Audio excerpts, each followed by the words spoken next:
How many discounts does USAA Auto Insurance offer? Too many to say here. Multi-vehicle discount, safe driver discount, new vehicle discount, storage discount, legacy. How many discounts will you stack up? Visit USAA.com/auto discounts. Restrictions apply. Hey, it's Paris. You know I love sparkly things, right? Like stars. Duh. And thanks to Hilton and Auto Camp, I just slept under them. Picture me, serving looks by the fire outside my luxurious Airstream, making s'mores with the kids, while a national park is our backdrop. The great outdoors meets Hilton hospitality. That's hot. Explore all the new ways to stay at Hilton.com. Hilton for the stay. With a major selection of the looks your kiddos love, starting at just $4 in the Walmart app, a new school year means a stylish new them. Who knew? Find skater skirts and Crocs that say, I'm casual but cool. Sparkly sneakers that say, it's my classroom, you're just learning in it. And preppy polos that say, I'm the teacher's pet, even if they're mommy's menace at home. Find their favorite styles starting at just $4 in the app. The Walmart you thought you knew is now new. Welcome back to another episode of the Murder Diaries. As always, if you would like to listen to this episode ad-free, you can do so on patreon.com/the Murder Diaries pod. Today on the Murder Diaries, we are honored to sit down with our friend Madison McGhee. She's the creator and the voice behind Ice Cold Case, a deeply personal and powerful investigative podcast about her father's unsolved murder. Like many of us, Madison grew up drawn to true crime stories, watching shows like America's Most Wanted. But at 16, she learned something that would permanently shift her relationship to those stories. Her father's own death, which she had long believed was due to a heart attack, was actually a homicide. With Ice Cold Case, Madison brings listeners into the heart of her investigation. It's one that spans decades, family secrets, and her own search for truth. Now she's also launched LA Crimes, a new podcast exploring historic and lesser-known cases in Los Angeles. We're so excited to talk to Madison about the intersection of personal and professional storytelling, the emotional labor behind true crime reporting, and what exactly it means to seek justice in the digital age.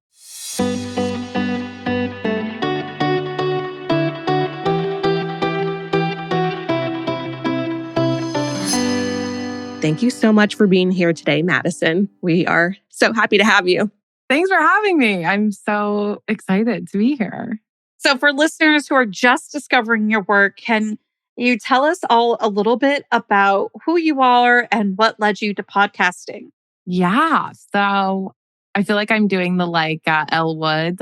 Hi, I'm Elle Woods. I'm Madison McGhee, and I'm traditionally, or like what I want to be doing, career aspirations. I'm like a filmmaker and producer, writer, director.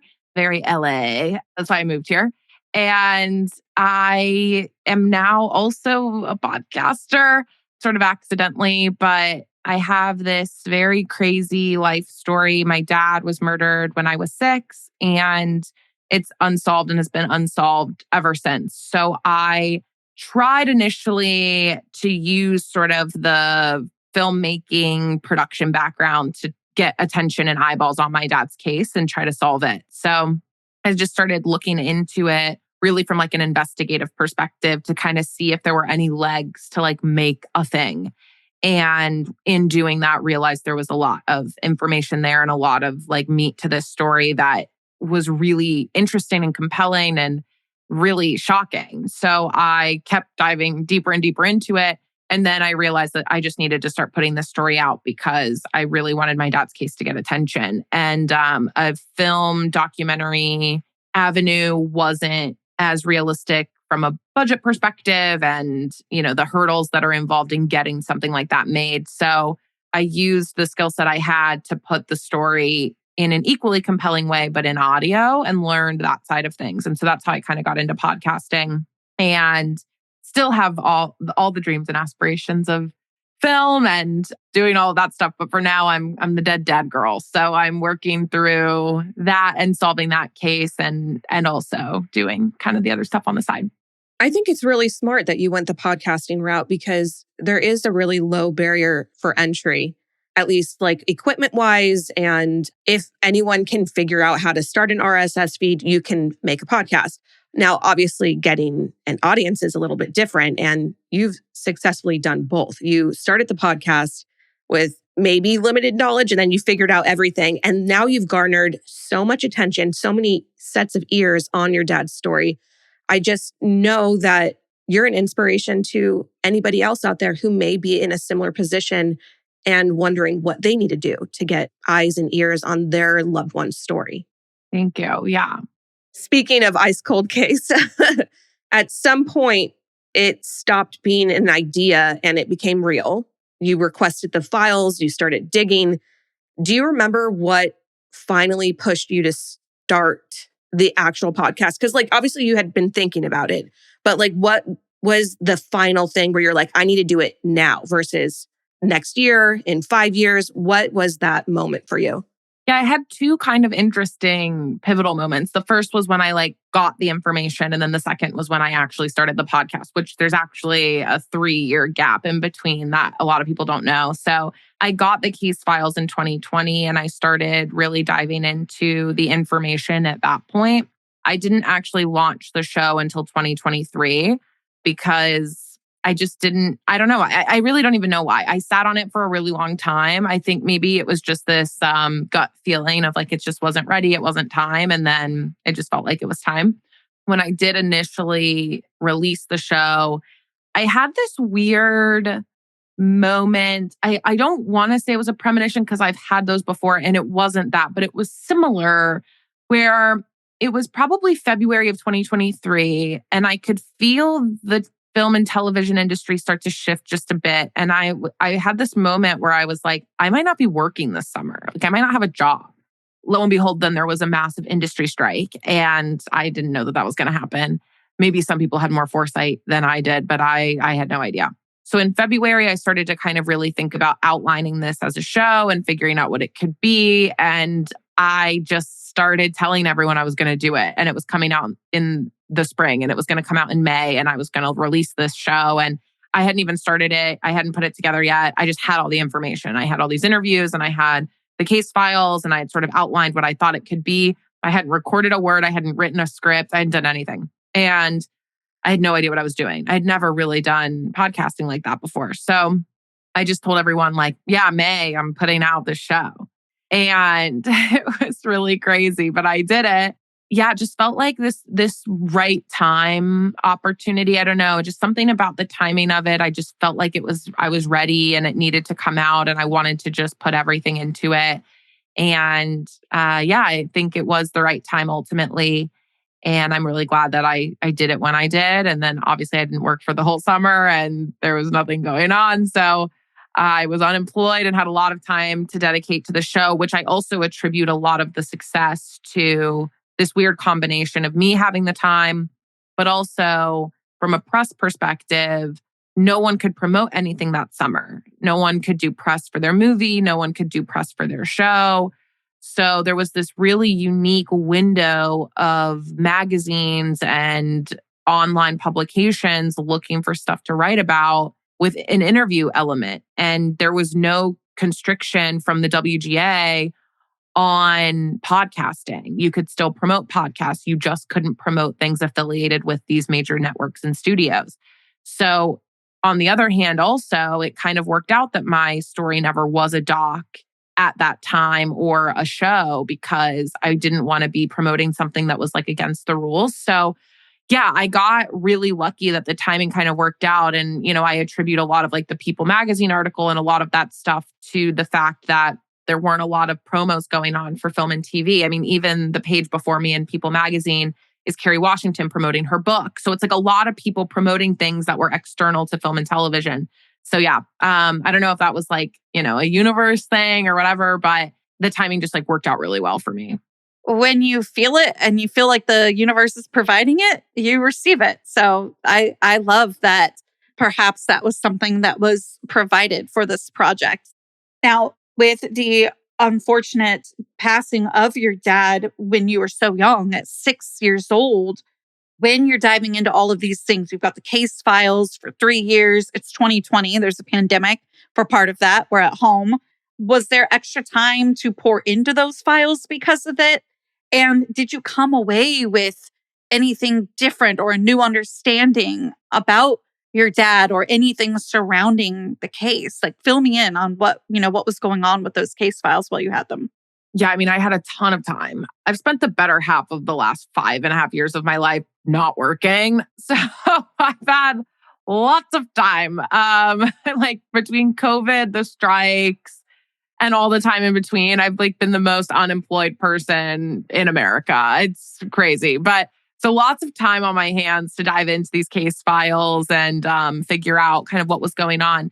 From a perspective of my dad as a person, I've learned a lot, and my perspective has shifted of him in general because I knew him as one thing when I was 6, and now I know him obviously as something completely different and more of in an adult kind of way. From a case perspective, I mean, I didn't know anything at all. So I learned everything that I know now from diving into the case files. I mean, I knew my dad was shot in his house, and that's kind of it. I really had no other context, no other info at all. I mean, no one was really telling me much. So diving into the case files was really my eye-opening experience. But I wouldn't say that my idea of it changed because I really had no idea at all. So I was just learning as I went what was going on. Now, since I've been doing this, my perspective and theories have shifted and changed. But when I opened those case files for the first time, that was the first time I was hearing a lot of that stuff. Wow.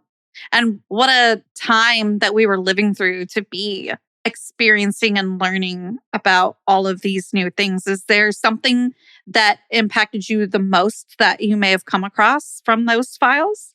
I think the biggest thing I learned from a human interest perspective, I grew up in Charleston, West Virginia, which is super Appalachian, and there is a drug stigma there, but it's more so on the opioid, heroin side of things, which is very different than the crack cocaine epidemic, just for so many reasons. I mean, the type of drug, who it impacts, there's just lots of different differences there. So I grew up much more in sort of this very Appalachian, predominantly white community. And so learning then about the drug community in the Black communities across America and what drug dealing looks like as a career option and what that world, I was not ever exposed to that growing up. So learning a lot about that. I mean, you obviously see movies and TV shows, and there's lots of ideas that you have from watching the news or hearing people talk about it. But when you're really embedded in a community now as an investigator, talking to people who deal and sell drugs, who are career criminals, spending 5-year stints in prison and then getting out and spending 5 years at home and then going back. And that's their lifestyle, and they're affiliated with gangs. And you can tell by the color that they're wearing when they meet with you and all of these things I had never been exposed to before. And so learning about people who are involved in that and seeing them as fathers, cousins, brothers, and really seeing them as humans and not drug dealers was a really eye-opening experience. I mean, I've had a lot of moments where I felt a lot of empathy for people who maybe killed my dad and just for the lifestyle that they were born into or things that were really out of their control. It was a world that I had never been exposed to before, and I had to learn a lot about, and it really opened my eyes to sort of this underworld that exists that we throw stereotypes onto, but really have no idea kind of the ins and outs of what's going on in these worlds.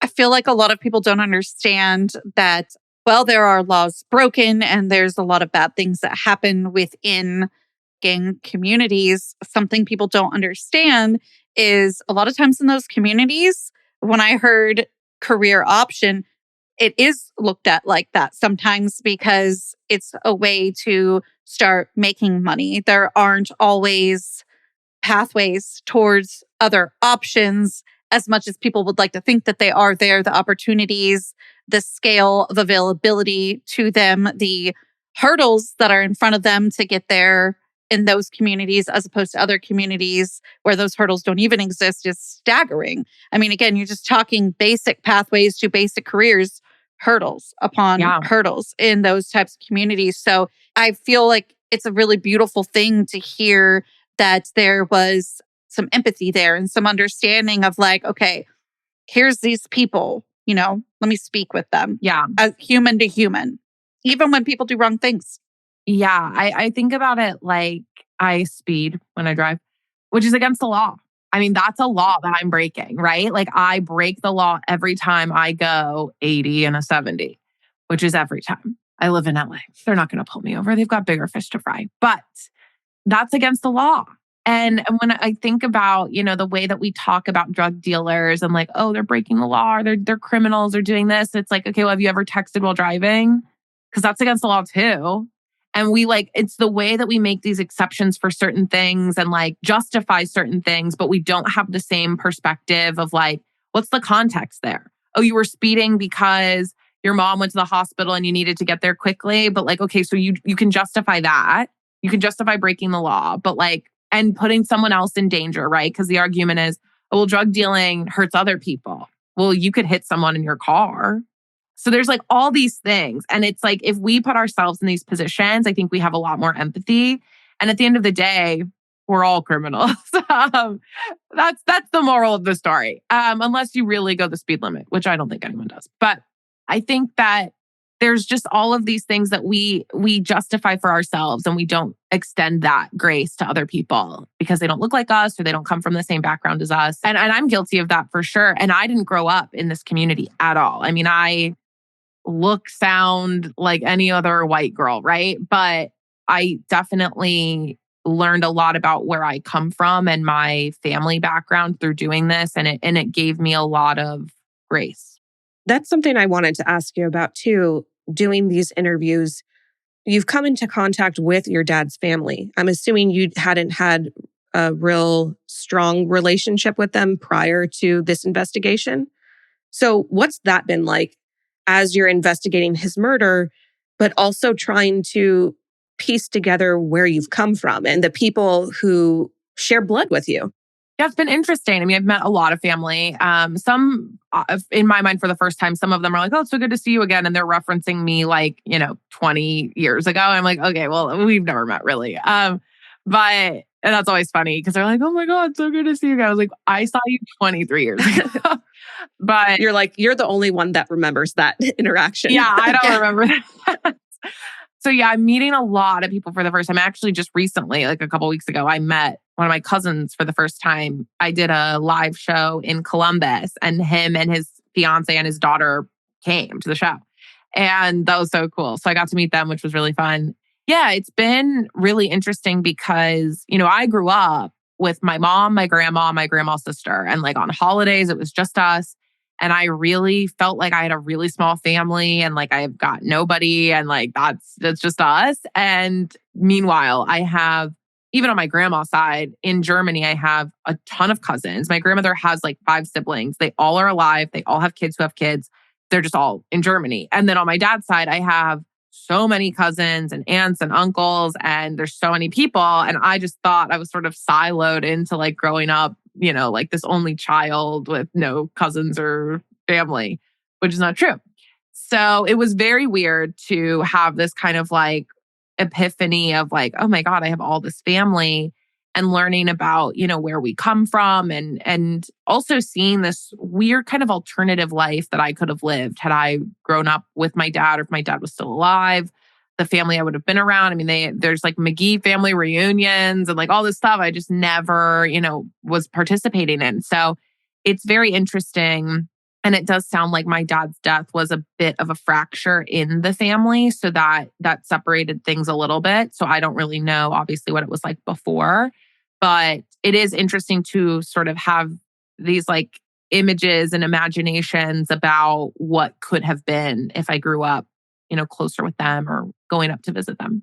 All of this just really highlights for me and our listeners how vulnerable you had to be to put this podcast together, because it's not just any case. This is your dad. These are your family members. You're investigating, trying to find out who is responsible. And it very well may be someone you're related to. And I have to wonder, was it difficult for you to decide what made the cut, what didn't make the cut when you were putting your episodes together, your seasons together? How did you decide what to tell the audience, what to tell the public, and what to keep to yourself? That was the hardest part. There was an interview I sat on for like 7 months that I didn't release, even though, it was really a good interview and I could have released it sooner, but I waited just because the timing didn't feel right. And I, conceal identities and I do all of that stuff. So I try to ride that line as finely as possible. But at the end of the day, I separate myself as a journalist also. So if there's something that like needs to be in there or tells the story in a more fuller context or potentially could get people to write in with tips because it sparks a memory or sparks something that someone needs to know, like the color of a car or a location for something, I'll find a way to make it work. I'll conceal voice. I'll have someone else re-record it. I won't say who it was or their gender so that people don't really know. I still get flack for that from the people because at the end of the day, they know it's them. So they don't really understand that like no one else will know. And then they get mad at me. But I'm like, okay, but no one else knows it's you except you. So it's fine. But I do my best to ride that line. That just shows a work towards ethics in true crime. You're trying to do that the best you can while you're telling this story that's deeply personal to yourself. And so information is important. And like you said, if nobody else knows who they are, it does feel deeply personal to them. So it's prompting them to DM or whatever and be like, hey, what the heck? But there's a fine line of ethics where you could release that voice. And I think that's a bigger conversation too around ethics in true crime. I think a lot of people want to say that if the family doesn't approve of something, then it's unethical. And I don't necessarily think that's a white and black line. Because in my case, my whole podcast is unethical because my family hates it. There are cousins that like are mad that I say things that are in the police file and all of these things. And it's like, I don't really think you can just say that like, oh, the family doesn't approve of this, it's unethical. I think you have to really dive deep into like what's going on there. Because I see a lot of things on both sides about ethical true crime and what that looks like and what that means. And this is a perfect example of like, I've concealed a family member's identity, but every time they hear it, they know the words that they said, right? So they're not going to like that because they're like, oh, everyone's going to know it's me. But it's like, no, you just know it's you. But if that family member went vocal and said, oh, Madison put this in there and I didn't want her to, someone could go and be like, that was so unethical of Madison. I can't believe she did that. But they don't have the full context. And so I think it's really a really tough conversation to have because, at the end of the day, I want my dad's case solved. So in order to do that, I need to make it public and I need to put out as much information as possible to gather more information and to do all of this. So I think doing that in the best way possible with doing the most reduction of harm. But at the end of the day, there will be harm done and some people will be upset about it. So it's kind of figuring that out. But yeah, I'm seeing this really interesting protest of ethical true crime and trying to make it as ethical as possible. And I wonder in doing so, there's a little bit of harm being done by being really vocal about fighting for that too. Because I think you're then squashing voices that maybe are too scared to make a show or promote a case because they're like, I have to be perfect. And I don't think that you can be perfect. We've definitely learned that there is no perfection in anything you make creatively, especially in true crime, because like you said, everyone's going to have a different understanding of what is considered ethical and what's not. And we've definitely adjusted over the last 6 years of doing this podcast. Oh, yeah. We've made a complete pivot from where we were to where we are now. And we're fortunate that our listeners and people we've met who work with families as advocates or the families themselves have given us grace and have understood that like, just because we did something one way in the past doesn't mean that we didn't learn. Totally. And we are doing things differently now because we know better. Right. And I think something that's being discovered here in my mind is like, first of all, obviously, like we've already said, there is no way of perfection. But what I'm hearing right now, too, is this difference in ideas of ethics surrounding the same case within the same family. And that is very eye-opening and interesting as well. And I think that that's where it's also ever-changing with true crime, too. When you're thinking about what's your role, are you a podcaster or are you a family member that's choosing to go do an interview despite the fact that other family members may be like, don't do that interview, whereas you agree and you want to create the awareness with this interview and you're willing to take on the pain that is caused by talking about something so horrific that happened. So I think that there's that too, is you kind of have to think of like, what's my role and where's my right with, for example, sharing something somebody said. Like, I feel like if we did that to your family member, then no, that would be awful. But this is different. This is your father's case. To me, there's like a different connection to the case there where you're going to have a certain amount of jurisdiction over certain things and making some of those decisions, as opposed to, say, Natalie or I using something a family member of yours wouldn't have wanted us to put in the episode. You bring up such a good point too, because like you called it a jurisdiction, right? Like even Madison versus her father's cousin, her father's sibling, whatever. I would say, at least in my perspective, Madison would have the ultimate jurisdiction. This is her father. 100%. And I think what her call is matters more than maybe someone else's in the families. Yeah, it's really interesting. And ethics is such a subjective thing, right? We all have a different moral compass, and that's based on where we grew up, how we were raised, what we've experienced in life. And so, yeah, it's very interesting. We all have different, it's like religion, right? Like we all have like a different idea of what's right and wrong and real and fake. And, and that's all very subjective to us and where we grew up and all of these different things. So I think at the end of the day, if you're doing the best you can to reduce the most amount of harm, then that's all you can do. There might be some fallout there or, some residual pain, but if you're doing the best you can, I think that's really all you can do. And yeah, just a really interesting thing that I'm learning as someone who went from kind of being a consumer of true crime to also now being a creator of true crime. I maybe judged things one way as a consumer that now I'm making stuff and I'm like, oh, I get why they did that. I at the time I would have been like, I would have never done like that. And now I'm like, oh, well, that was the only interview you got, or no one else said anything, or you reached out to all these people and they didn't say anything to you. So you had to use that, or that's the only information you got. So like you assume it's true because no one else is saying differently or whatever it is. So yeah, once you're making the stuff, it's a lot different too. It's so true. And the shift is so real. Natalie, I know you probably felt it too. I definitely did, this shift from true crime consumer to content creator. And it is a learning curve.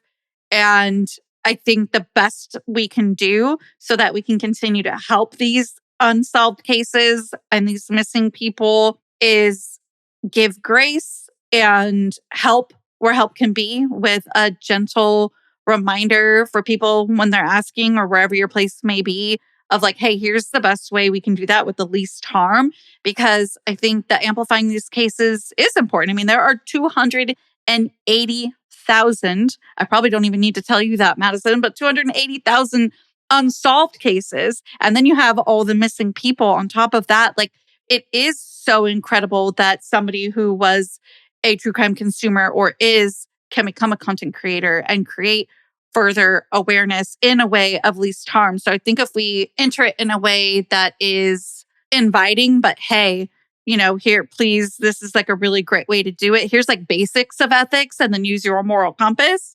Hopefully that can help, as opposed to just making it more like just the Wild West. You know what I mean? And then people being scared, or people not doing it right and then staying away from all of that criticism and continuing just to do it the way that they want to do it, right? Like it's finding that balance, I think. I don't know if there's a perfect way to do it.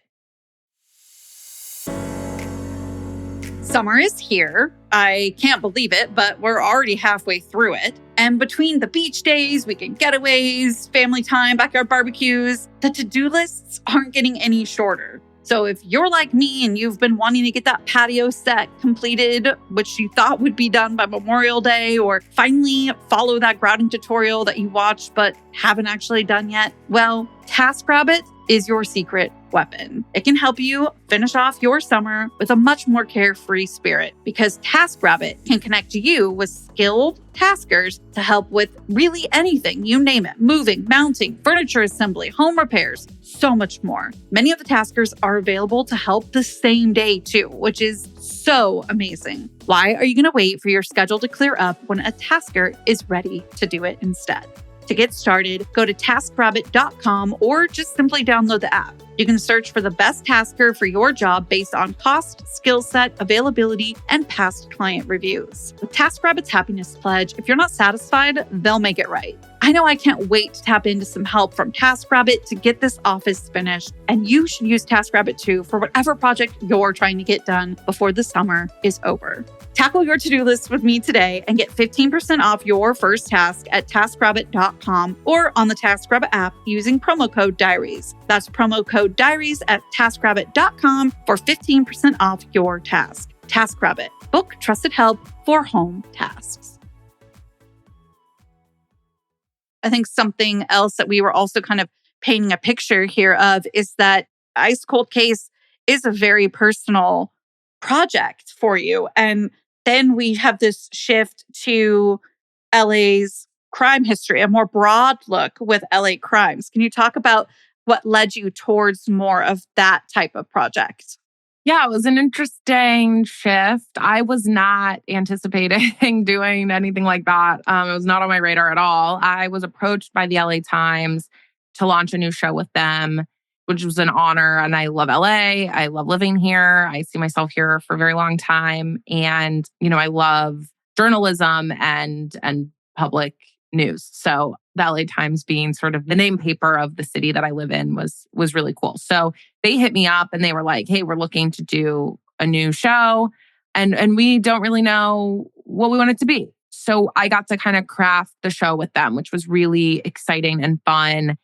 And it's evolved, even a little bit from the original kind of concept that we had. But what I was really curious about was, obviously it had to tie in with the LA Times. So I really wanted to know, I read all these crime stories and incredible reporting. I think back to like Christopher Goffard, who did the Dirty John story, and then ultimately the podcast about it, which was really one of the original, true crime podcasts. I think back to people like that and I go, Christopher Goffard's working on a ton of other stories and the team there at the LA Times, they're solving cases. I mean, they're like investigating cases to write an article about it and ultimately going, oh, and then I knocked on someone's door and it was the guy who did it and they're solving crime through their reporting. So I was like, I want to know what it's like to do that. We're hearing about the Menendez case and we're hearing about all these cases in the news, but I'm hearing about it from like a 30-second TikTok. I want to talk to the reporter who's been in the courtroom every day, who knows every detail about this case and is writing about it in such a detailed way and having to leave stuff out because they can only fit, 1,500 words in this article, but they've got 5,000 words that they wrote that an editor, cut down and made them remove this, and this. Like, I want to hear all that stuff. And I want to know what you think about the case because you're the ones really studying the case and really embedded in the case. And so that's sort of how the show was born was, well, let's sit down with the reporters who are covering these stories that are really hot topics and give us the information that we don't really know about. So we started with that. And then I was like, I have friends in LA who are like in true crime. Can we bring them on as guests also? So yeah, we start with that. So we have like a guest on and we kind of recap the case so that the reporter doesn't have to go through all the details of like, the basics. So that really with the reporter, we can get into like the nitty gritty of like, okay, well, how'd you get this? Or what's it like sitting in here? How long have you been reporting on this? And how long have you known that this corruption was going on or whatever? So it's been really cool to do that and meet all of these amazing journalists. Because in my mind, like to me, those are like real journalists. Like I am a podcaster. I don't really consider myself, like someone at that echelon of journalism. So I get to learn from now these people who are really doing like hardcore journalism in a newsroom with an editor. I mean, it's just amazing what they're doing. And it's been really inspiring. I've gotten to meet so many people. Like obviously Richard Winton is a frequent guest on the show, incredible journalist. And like Clara Harder is someone who is really impressive and doing amazing work at the LA Times. And it's like, now I know these people, and like we're messaging on Instagram when something crazy is happening, and they're like giving me all this insight. And it's just really cool to be connected to these people and allow them to sort of share their story. It's funny when we do episodes, they're always like, I don't know how to pronounce their name. I write all my stuff. Like I never talk. And so it's fun to also give them like a voice behind their stories, because they're the ones really, telling these stories that the TikTokers then pull all their stuff from, but they don't ever get to really say stuff. So there's a lot of moments where we're like, oh, can we get a pronunciation for that? Because they're like, I just write stuff. I never have to say the name. So it's fun to kind of give them a voice too behind what they're talking about. You're not only giving the reporters a voice in the stories that they're investigating, but you're also giving the families and the victims back their voices by telling these cases that may not have had this type of coverage. And so I really love what you are doing, because you obviously have been on the other side of it, knowing what it's like when your father's case hasn't been solved in decades and it hasn't had the attention until you made it get the attention. So I love that you're doing that for other people as well. Yeah, no, it is really nice. And it's cool to like dissect some of the more like hot button cases, because there's so much more to them than kind of what's going through the sound waves of the internet. So I'm able to learn a lot that, I'm even guilty of, I only know X, Y, and Z about the Blake Lively, Justin Baldoni stuff, or I only know so much about the Menendez case because I saw something online.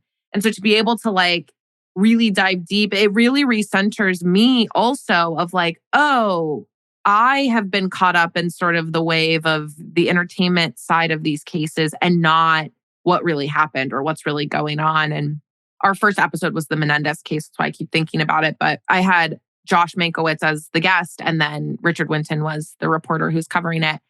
And, they had this like kind of ringing sentiment, which was like, the more you know about this case, the more of an opinion you form. And I loved that, because I think we lose sight of that when we get really caught up in sort of the flashing lights of a lot of these cases. We don't really dive into the details, and we don't really dive into what happened or who was a victim or what really went down in these cases, because we get really caught up in like, I just want to form an opinion so I can make a TikTok, or I just want to have something to say about this. And when you really dive into these cases and give every case that you're really forming an opinion about the time and attention that they deserve, then you really have an opinion. And that's really powerful. So I hope that the show kind of lets people in on cases that they've never heard of, or cases that they think they know a lot about, but they actually have no idea. It's been really interesting for me to, be surrounded by people who are doing a lot of like really noble work.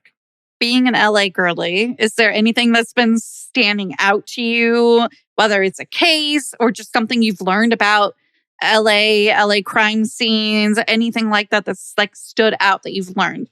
Yeah, it's a good question. I think I have learned that, there's so much crime in LA, but it's interesting crime. It's a lot of white collar crime. There's a lot of scamming. There's a lot of people pretending that there's something they're not, which is like, oh yeah, that's so LA. But like, you think about that in the sense of like, people are on Instagram, like making their boobs look bigger. And it's like, yeah, they're doing that too. But a lot of those people are also like committing crimes. Like they're breaking the law through their scamming. And I think that's what's been so fascinating to me is like, I knew that like people in LA are like portraying their life to be something that's not on Instagram. But when you dive deeper into that, it's like they're also committing a crime by doing that. And that is like so fascinating to me, because they're pretending that they're on yachts and they're doing all this, they're heiresses and they're doing all this stuff. And it's like, well, now you're committing wire fraud and you're doing all like, you're robbing a bank basically by getting a loan that you're never going to pay back. And it really, it's so much deeper than like, she posted something with a filter on Instagram. And I think that's been really interesting to me, because I'm from West Virginia, small town. It's like, you don't have a lot of that going on. So to really be embedded in like, there's people who are like stealing millions and millions of dollars or embezzling funds or doing, I'm like loving the white collar crime stuff. It's so interesting to me. And the number of people who are doing that and then end up going on reality TV and like basically exposing themselves. It's just so interesting to me. Yeah. So I'm loving the break kind of from like murder and more of the financial stuff. But we do a lot of both. But I always, if there's a financial crime case that they put on my desk and they're like, you want to do this or do you want to do like this kid who got murdered? I'm like, I want to do the money one. It's just like so interesting to me. And a little bit more lighthearted too, which I like. I think we need a little bit of a break every now and then. I don't think people realize how heavy this kind of work in true crime, making content for it, can really be.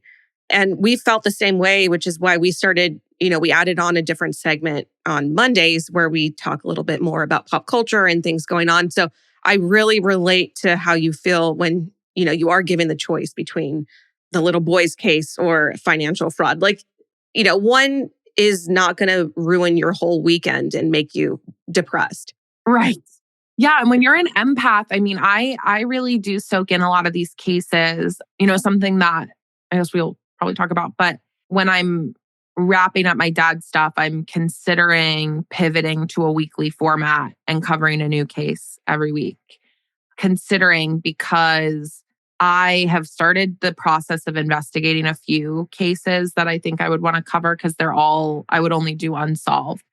And it's like so dark. I mean, I've gone through like 4 case files and I'm already like, I don't think I can do this. Like, this is just so heavy and so dark. And like, it ruins my week. It's like, I can't stop thinking about these people and these families.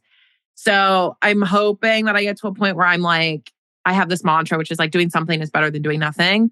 So it's like, it would be great to do like, I don't think I could do a deep dive into a lot of these cases like I'm doing with my dad of like 9 episodes or something, but to do something where it's like, you've never heard of this case, here's 1 episode, maybe you live in this town, maybe you want to start a Reddit thread for it, maybe you want to do something, like go for it, but I'll give you this episode and you can kind of do with it what you will, and that gives the family something to hold on to. But even that is just so heavy and so dark to be thinking about the fact that these families are living without closure and it's just so heavy. So yeah, it's very tough. So yeah, if I'm ever given like a Tom Girardi case, I'm like, yeah, let's talk about Tom Girardi, please. I really appreciate hearing that, you are considering diving into covering unsolved cases. Natalie and I cover strictly unsolved and missing persons cases. We did do solved at one point until we realized unless the family was involved, it wasn't doing much because these families love to talk about their family member, their loved one that is missing or was murdered and that is unsolved.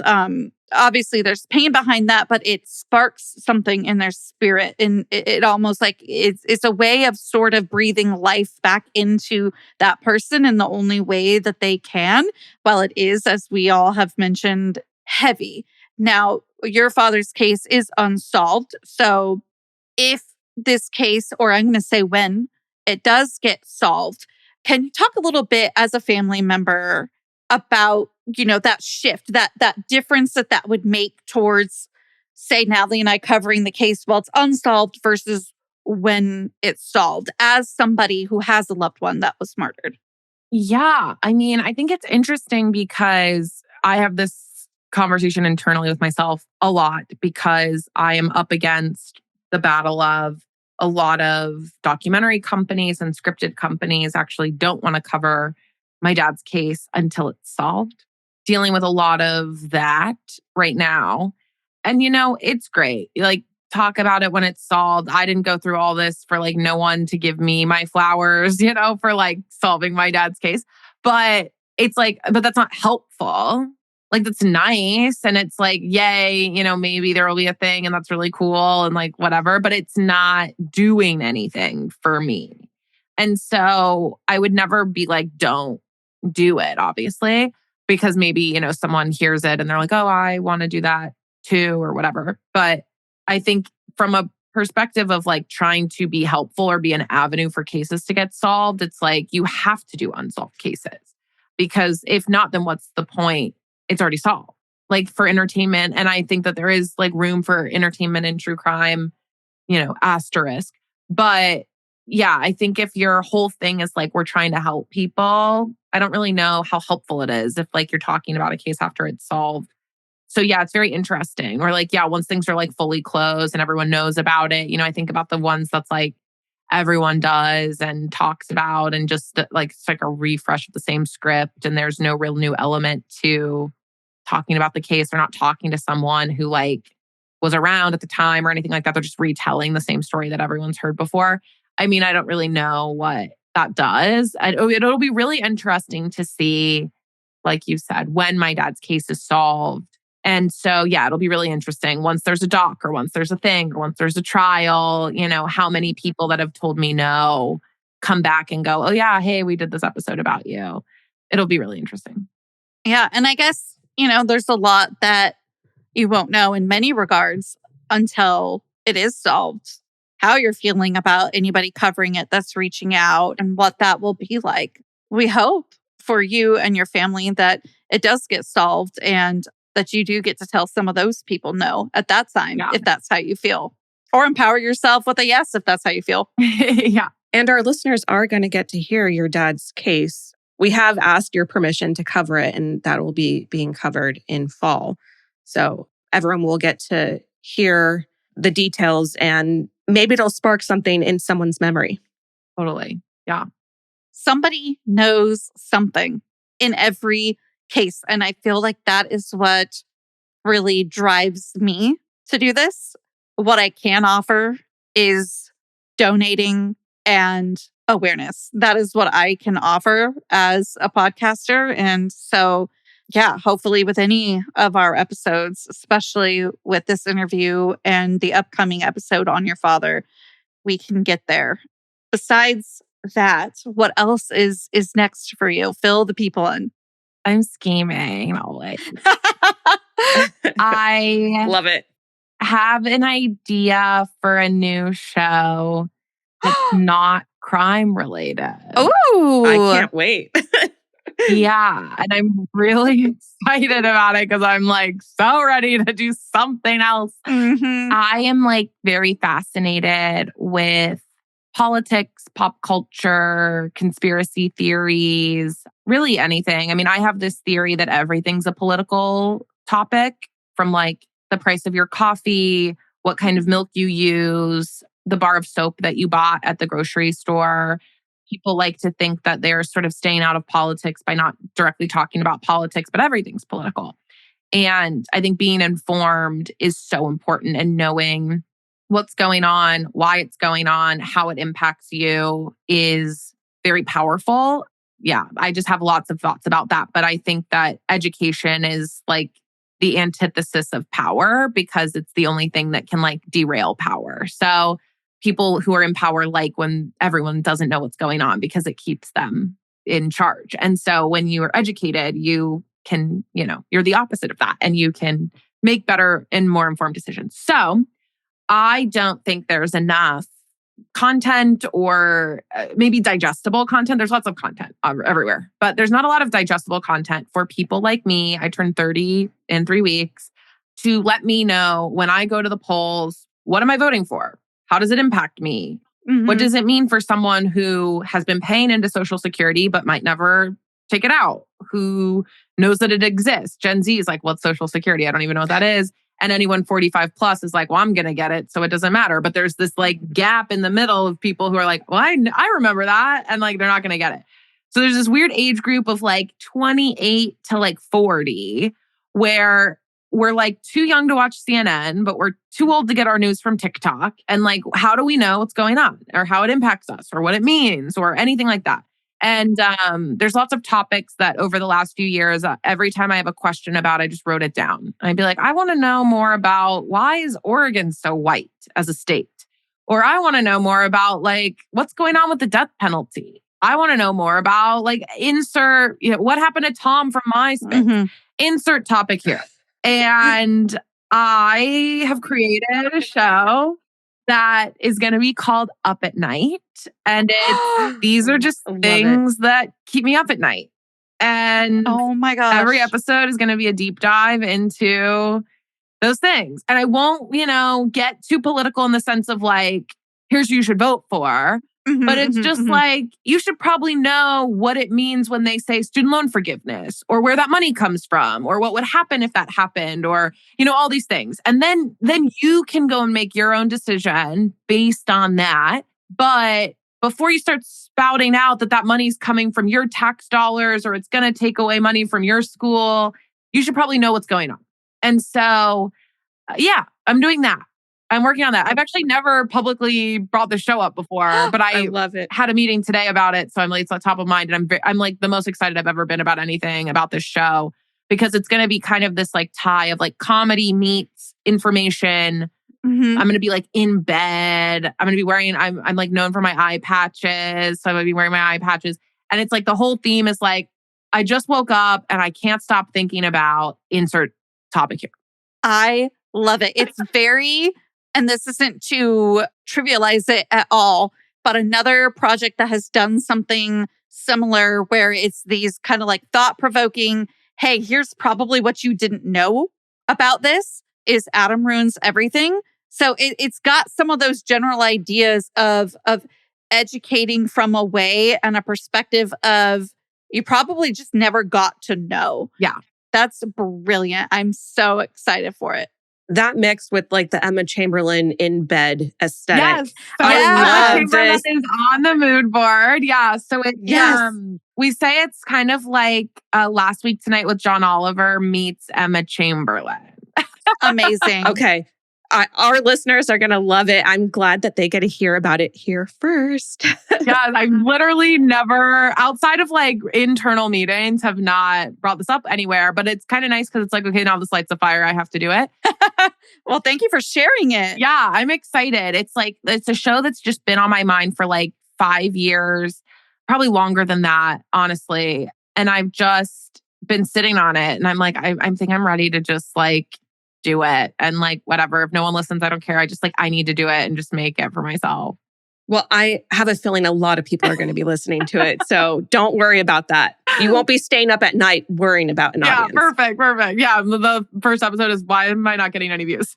The title of it almost has a double entendre in a certain way because it's also things and the type of content that like people consume when they are chronically online at night, which I have realized like a lot of us millennials, like Natalie and I will be sending each other things. Yeah. Or like I've noticed when I wake up, my Instagram DMs are popped full of like reels, both from cute animals to interesting, thought-provoking things. So when people are up at night, you can learn. Yeah. And there will be like this segment that I'm calling intrusive thoughts. So like literally halfway through, I might be like mid-sentence and I'm just going to play like a 60-second montage of like Kathy Hilton's best moments on Real Housewives of Beverly Hills and then just jump right back into it because that's how our brains work. Yeah. It's really fun. And like, the Google searches of like, I don't know, like which side do you lay on to like release gas? Like there's just like all these things where it's like, you just like Google all this random stuff and like, it's the left. It's the left. It's the left. And like, yeah, because we all have looked it up, right? And so, there will be like kind of this segment of like whatever my intrusive thought is for like the day of something I just like can't stop thinking about. I love it. Yeah. Keep us posted. 100%. We will share everything. We will link the people to it. Keep us posted. Yeah, I'm really, really excited. It's going to be so fun. I'll wear like pajamas in every episode. It's just going to be like really cute. It's going to be fun and digestible and, informational. And I think people keep saying that like we all have short attention spans. And my argument to that is I think what you're making is just not that interesting. So I would listen to 45 minutes about where Tom from MySpace is if you did it well. So same. I'm going to make something that I would want to watch. Well, it's also relevant too. Yeah. Mm-hmm. Well, we are rooting for you. Thank you so much for talking with us today, for coming on. Yeah. Your perspective was really just such a bright light in a heavy space. So it was such a pleasure. Oh my gosh. Thanks for having me. This was awesome. It was so fun. Before we leave, can you tell our listeners where they can stay connected with you and where they can listen to your podcast? Yeah. I'm on all the things at Madison _McGhee. And then the podcast is Ice Cold Case. I think on most things, I think on Twitter, which we're still calling Twitter, it's Ice Cold Case Pod, but I don't even post on there. So like, who cares? But it's Ice Cold Case. wherever you get your podcasts, and then LA Crimes, wherever you get your podcasts, and eventually Up at Night, wherever you get your podcasts. And yeah, hopefully like in the fall, like August, September, we'll launch that. And yeah, I'm really excited about all the things. And yeah, if you have any like tips or anything, like DM me or whatever, email me. I've got a website. I've got all if you just Google anything, it pops up. Make sure to follow us on all of our socials. And remember, if you want to listen ad-free, head over to patreon.com/the Murder Diaries pod. And until then, Stay safe. bye. The search for truth never ends. Introducing June's Journey, a hidden object mobile game with a captivating story. Connect with friends, explore the roaring 20s, and enjoy thrilling activities and challenges while supporting environmental causes. After 7 years, the adventure continues with our immersive travels feature. Explore distant cultures and engage in exciting experiences. There's always something new to discover. Are you ready? Download June's Journey now on Android or iOS.